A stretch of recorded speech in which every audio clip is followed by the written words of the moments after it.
Hi, I'm Sam with ERIK'S, and today we're going to be walking you through how to wax your skis or snowboard. Before we get into the how, let's quickly hit the why. Wax keeps your skis or board from drying up. The base has a bunch of pores, and when the base gets dry, it gets slow, catches more snow, and can shorten the lifespan of the product. You should wax before every season and generally once every 3 to 5 rides.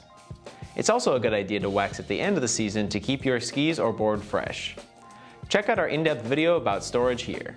To get the most out of your skis or board, you should use a temperature-specific wax.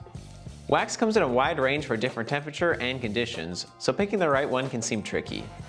In reality, just look at the temperature or conditions on the hill and pick the wax that goes best with the forecast. Wax is designed to create a layer of water between your board and the snow, which is what keeps you moving. The different waxes will be formulated to perform best in certain temperatures or conditions. For those days on the hill where you experience large swings in temperature conditions, it is a good idea to hit your board with some universal wax, unless you want to re-wax in the middle of the day. Now let's get into it. You're going to need some tools and supplies to do this. You'll need a scraper, wax, a waxing iron, and base cleaner or wax remover. There are also a couple of things that can make the job a little bit easier.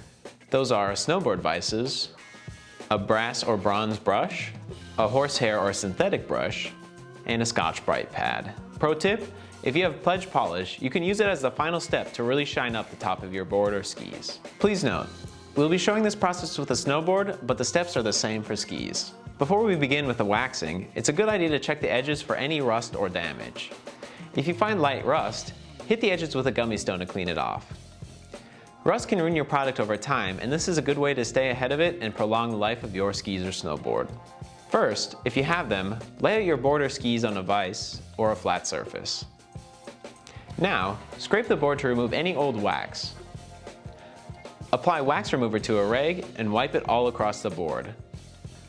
Now we'll have to let the base dry for 15 minutes.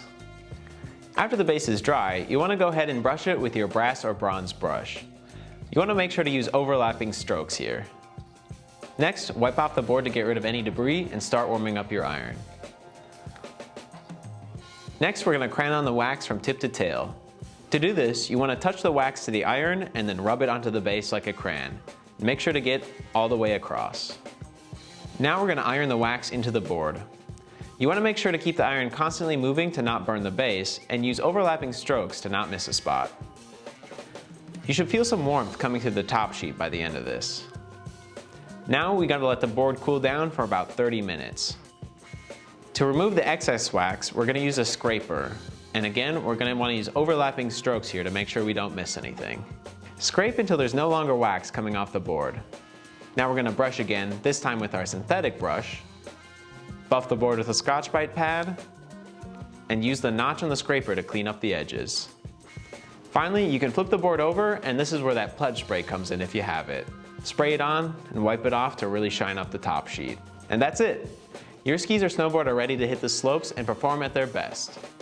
It can seem daunting at first, but this is a simple process, so throw on some music, take your time, and wax. Because this keeps your products at peak performance and makes sure they last a long time, and this is necessary care for the product that you've invested in. Head over to your local ERIK'S to check out our winter gear and accessories, or check us out online at shoperiks.com. Thanks for watching, and if you like this video, please give it a thumbs up. If you have any tips that I've missed, please leave them in the comments below, and be sure to subscribe. See you next time!